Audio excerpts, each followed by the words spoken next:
So மக்களே கொஞ்ச நாளைக்கு முன்னாடி எங்களுக்கு ஒரு டிஎம் ஒன்று வந்துச்சு. அதில் அந்த நபர் என்ன கேட்டிருந்தாங்கன்னா, ஹோம்மேட் ஃப்ரெஷ் க்ரீம் கேக்ஸ் ஹெல்த்தியாக அண்ட் அதில் வந்து கெமிக்கல் ப்ரிசர்வேட்டிவ்ஸ் இந்த மாதிரிலாம் இருக்கான்னு கேட்டிருந்தாங்க. இதில் என்னடா டவுட்டு, காமனாக எல்லாருக்குமே தெரிஞ்சது தானே நினச்சிட்டு, இருந்தாலும் எங்கள் சரௌண்டிங்ஸில் இருக்க காமனான பீப்புள்கிட்ட இதே கேள்வியை கேட்கும் போது தான் எங்களுக்கு ஒரு விஷயம் தெரிஞ்சுது, இதை பற்றின விவரம் புரிதல் யாருக்குமே இல்லைன்னு. ஸோ இந்த வீடியோவில் ஹோம்மேட் கேக்ஸ் பெஸ்ட்டா இல்லை பேக்கரியில் தயாரிக்கிற கேக்ஸ் வந்து பெஸ்ட்டா அப்படிங்கிறத ஒன் பை ஒன்னாக ஸ்டெப் பை ஸ்டெப்பாக எல்லாருக்குமே எளிமையாக புரிகிற மாதிரி நாங்கள் சொல்ல போகிறோம். ஸோ இந்த வீடியோக்குள்ளே போகிறதுக்கு முன்னாடி இந்த வீடியோவில் எந்த ஒரு பிராண்டையும் அண்ட் தனிநபரையுமே நாங்கள் இந்த வீடியோவில் மென்ஷன் பண்ணுறதே இல்லை, பண்ணவும் இல்லை. அண்ட் மக்கள் காசு கொடுத்து வாங்குற அந்த பொருள் அதில் என்னெல்லாம் இருக்குது அப்படிங்கிறத மட்டும் தான் எல்லாத்துக்குமே புரிகிற மாதிரி தெளிவாக சொல்லணுங்கிற ஒரு நல்ல எண்ணத்தில் மட்டும்தான் இந்த வீடியோவை நாங்கள் இப்போ போடுறோம். ஸோ ஃபஸ்ட்டு இந்த ஃப்ரெஷ் க்ரீமை நம்ம 3 பார்ட்டாக பிரிச்சிடலாம். ஃபஸ்ட்டு என்னென்னு பார்த்தீங்கன்னா ஸ்பஞ்ச், செகண்ட் என்னென்னு பார்த்தீங்கன்னா க்ரீம், தேர்டு என்னென்னு பார்த்தீங்கன்னா ஃப்ளேவரிங் சப்ஸ்டன்சஸ். ஸோ ஃபஸ்ட்டு இந்த ஸ்பாஞ்சை எப்படி தயாரிக்கிறோங்கிறத பார்க்கலாம். இதில் எல்லா இன்க்ரீடியண்ட்டுமே நாங்கள் சொல்லலை, ஏன்னா இது ரெசிபி வீடியோ கிடையாது. பட் காமனாக யூஸ் பண்ணுற அந்த இன்க்ரீடியண்ட்டை மட்டும் நாங்கள் இந்த வீடியோவில் சொல்கிறோம். ஸோ ஃபஸ்ட்டு ஒன் பார்த்தீங்கன்னா மைதா. கேக்குக்கு ரொம்ப முக்கியமான பேஸே இந்த மைதா தான். எல்லாருக்குமே காமனாக தெரிஞ்சிருக்கோம் நாங்கள் நம்புகிறோம். வீட், அதாவது கோதுமையோட இன்னர் மோஸ்ட் பார்ட்டை ப்ராசஸ் பண்ணி எடுக்கிறது தான் மைதா. இந்த விட்டமின்ஸ், மினரல், ஃபைபர், இந்த எல்லா நல்ல கண்டென்ட்டுமே கோதுமையோட அப்படியே போயிடும். அப்போ இந்த மைதாவில் என்னதான் இருக்குன்னு பார்த்தீங்கன்னா only carbohydrates and some amount of proteins மட்டும்தான் இந்த மைதாவில் இருக்கும், ஒன்றுமே இல்லை. What are the chemicals used in maida processing அப்படி நீங்கள் கூகுள் பண்ணாலே போதும், இந்த மைதாவில் என்னெல்லாம் கெமிக்கல்ஸ் ஆட் பண்ணுறாங்க, அந்த ஒயிட் கலரை எப்படி பாலிஷ் பண்ணி எதை யூஸ் பண்ணி பாலிஷ் பண்ணி எடுக்கிறாங்கிற எல்லா டீட்டெயில்ஸுமே உங்களுக்கு கிடச்சிரும். ஸோ இப்போ மைதாவை பற்றின எல்லா நாலேஜுமே ஒரு பேசிக்காக ஒரு நாலேஜ் இந்த வீடியோவை பார்க்குற எல்லா மக்களுக்கும் புரிஞ்சிருக்கும். ஸோ நம்ம நெக்ஸ்ட் மெயின் இன்க்ரீடியன்ட் என்னன்னு பார்த்தீங்கன்னா சோடியம் பைகார்போனேட், அதாவது நம்ம பேக்கிங் சோடா. ஸோ நம்ம கொஞ்சோண்டு பேட்டரை தான் இந்த மோல்டில் போடுறோம், ஆனால் அது நல்ல ஹைட்டாக ஃப்ளஃபியாக வருதுன்னா அதுக்கு இந்த பேக்கிங் சோடா தான் காரணம். So next to baking soda என்னன்னு பார்த்தீங்கன்னா பேக்கிங் பவுடர். ஸோ இதுவுமே வாட்டர் அண்ட் ஈட்டு கூட ரியாக்ட் ஆகி தான் ஒரு நல்ல அவுட்புட்டை நமக்கு தருது. தென் ஃபைனலாக நம்ம என்ன பார்க்க போகிறோம்னா சுகர்.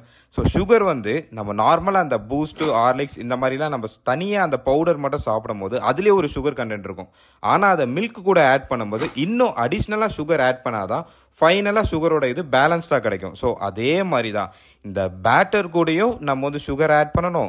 ஸோ ஃபைனலாக அந்த ஸ்பாஞ்சிலையுமே நம்ம சுகரை வந்து சிறப்பாக ஆட் பண்ணால் மட்டும்தான் நமக்கு வந்து அந்த கேக்கில் சுகர் வந்து பேலன்ஸ்டாக கிடைக்கும்.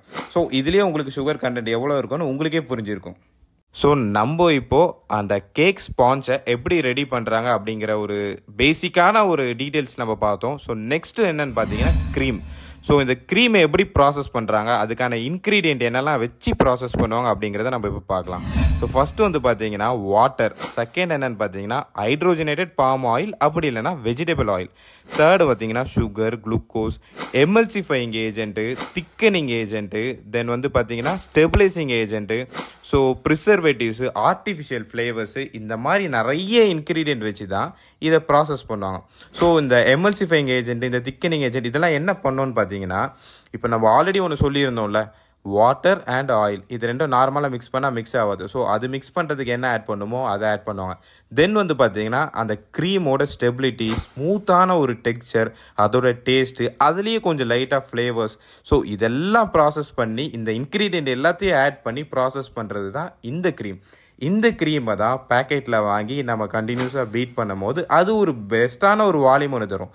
இந்த க்ரீமை தான் ஃப்ரெஷ் க்ரீம் கேக்கு வெளியில் கோட்டிங்காக கொடுப்பாங்க. ஸோ இப்போ வந்து அந்த க்ரீம் எப்படி ப்ராசஸ் ஆகி வருது அப்படிங்கிற ஒரு பேசிக்கான ஒரு இதை நம்ம பார்த்துருப்போம். ஸோ நெக்ஸ்ட் வந்து பார்த்தீங்கன்னா ஃப்ளேவரிங் சப்ஸ்டன்சஸ். ஸோ நீங்கள் இப்போ ஒரு எங்கே நீங்கள் கேக் வாங்கினாலும் எனக்கு இந்த ஃப்ளேவரில் வேணும், அந்த ஃப்ளேவரில் வேணும் அப்படின்னு சொல்லி நீங்கள் கேட்பீங்கல்ல. ஸோ அந்த ஃப்ளேவரில் காமனாக என்னெல்லாம் இன்க்ரீடியன்ட் ஆட் பண்ணி ப்ராசஸ் பண்ணுவாங்க பார்த்தீங்கன்னா thickening agent, firming agent, acidity regulator, artificial and natural flavouring substances, food colours மெயினாக அதில் இருக்கும், அண்ட் ப்ரிசர்வேட்டிவ்ஸுமே கண்டிப்பாக இருக்கும் நீங்கள் எந்த ஃப்ளேவரில் நீங்கள் ஆர்டர் பண்ணாலுமே. ஸோ இதில் யூஸ் பண்ணுற அந்த சாக்லேட்ஸுமே சரி, அது வந்து சாக்லேட்டோட ஒரு சப்ஸ்டியூட் ப்ராடக்ட் தான். அந்த காம்பவுண்ட்ஸ் எல்லாமே. ஸோ அந்த சாக்லேட்ஸோட சப்ஸ்டியூட் ப்ராடக்ட்லையுமே சுகரு, ஆயில் இந்த மாதிரி எல்லா இன்க்ரீடியன்ட்டுமே ப்ராசஸ் பண்ணி ஃபைனலாக வர்றது தான் உங்களுக்கு வந்து ஒரு ஃப்ரெஷ் க்ரீம் கேக்ஸ். ஸோ ஃபைனலாக நம்ம ஸ்டார்டிங்கில் சொன்ன அந்த 3 விஷயத்தை பற்றி பேசிக்காக நம்ம எல்லாத்துக்கும் ஒரு காமனான ஒரு நாலேஜ் வந்து கிடச்சிருக்கும். ஸோ ஸ்பாஞ்சு, க்ரீமு, அதுக்கப்புறம் ஃப்ளேவரிங் சப்ஸ்டன்சஸ், இதில் நாங்கள் சொன்ன அந்த ப்ரொசீஜர் எல்லாமே நீங்கள் பார்த்துருப்பீங்க. ஸோ இப்போ ஃபைனலாக ஒரு கன்க்ளூஷன் வரணும்னா நம்ம 2 டிஃப்ரென்ஷியேட்டை கிளியராக புரிஞ்சுக்கணும். ஒரு ஹோம் பேக்கர்ஸ் கிட்ட நம்ம கேக் வாங்கும்போது அவங்க அந்த ஸ்பாஞ்சில் பேக்கிங் பவுடர் இத்தனை கிராம், பேக்கிங் சோடா இத்தனை கிராம், எக் இத்தனை கிராம், அந்த மைதா இத்தனை கிராம் அப்படின்னு தனித்தனியாக ஆட் பண்ணுவாங்க. வேறஸ் பேக்கரி சைடில் வந்து பார்த்தீங்கன்னா இது எல்லாம் கரெக்டான ப்ரொப்போர்ஷனில் மிக்ஸ் ஆகி வரக்கூடிய ஒரு மிக்ஸை யூஸ் பண்ணி அந்த ஸ்பாஞ்சை மேக் பண்ணுவாங்க. ஸோ மிக்ஸ்னா நம்ம வீட்டில் யூஸ் பண்ணுவோம்ல, குலாப் ஜாமுன் மிக்ஸு, பாயாசம் மிக்ஸு, இந்த மாதிரி ரெடி டு யூஸ் கான்செப்டில் அவங்க அந்த ஸ்பாஞ்சை மேக் பண்ணுவாங்க. வேறஸ் எல்லா இன்க்ரீடியன்ட்மே ஒரே இதுதான், மாற்றி மாற்றி ஒரு பிராண்டை யூஸ் பண்ணுவாங்க. செகண்ட் என்னன்னு பார்த்துக்கிட்டிங்கன்னா, ஹோம் பேக்கர்ஸ் வந்து வீட்டிலேருந்தே ஒரு கேக்கை தயாரிப்பாங்க. வேறஸ் பேக்கரியில் வந்து பார்த்துக்கிட்டிங்கன்னா அவங்க அதுக்குன்னு ஃப்ரெஷ் க்ரீம் கேக்ஸ்னே தனியாக ஒரு இடத்த ஒன்று வச்சு அப்படி அவங்க மேனுஃபேக்சர் பண்ணுவாங்க. ஸோ ஃபைனலாக இதுலேருந்து என்ன தெரியும்னா, 2 பேருமே அரைச்ச ஒரே மாவு தான் அரைக்க போகிறாங்க, ஒரே ப்ரொசீஜரில் தான் பண்ண போகிறாங்க. ஸோ இந்த கேக்கை நீங்கள் யார்கிட்ட வாங்குறீங்க அப்படின்னு உங்கள் கையில் தான் இருக்குது. ஸோ நீங்கள் கேக்கை எங்கே வாங்கினாலும் சரி, ஒரே ஒரு விஷயத்த மட்டும் ஃபாலோ பண்ணுங்கள். நம்ம எல்லாத்துக்குமே தெரியும் இன்றைக்கி தான் பிறந்த நாள், நாளைக்கு தான் பிறந்த நாள் அப்படின்னு. கண்டிப்பாக கேக்கை மட்டும் வாங்க போகும்போது 2 நாளைக்கு முன்னாடி ப்ரீ புக்கிங் பண்ணுங்கள். இந்த கேக் இண்டஸ்ட்ரியை காப்பாற்றுறங்கிற பொறுப்பு அதை தயாரிக்கிறவங்க கையில் மட்டும் கிடையாது, அதை வாங்குற நம்ம கையிலே தான் இருக்குது. ஏன்னா நமக்கு தெரியும் இந்த நாளில் பர்த்டே வருது அப்படின்னு சொல்லிட்டு. ஸோ கண்டிப்பாக ப்ரீ புக்கிங் பண்ணுங்கள், இந்த கேக் இண்டஸ்ட்ரியை காப்பாற்றுங்க. ஸோ இந்த வீடியோ பார்த்ததில் உங்களுக்கு ஏதாவது ஒரு நாலேஜ் கிடச்சிருந்துன்னா கண்டிப்பாக கீழே ஏதாவது கமெண்ட் பண்ணுங்கள். தேங்க்யூ.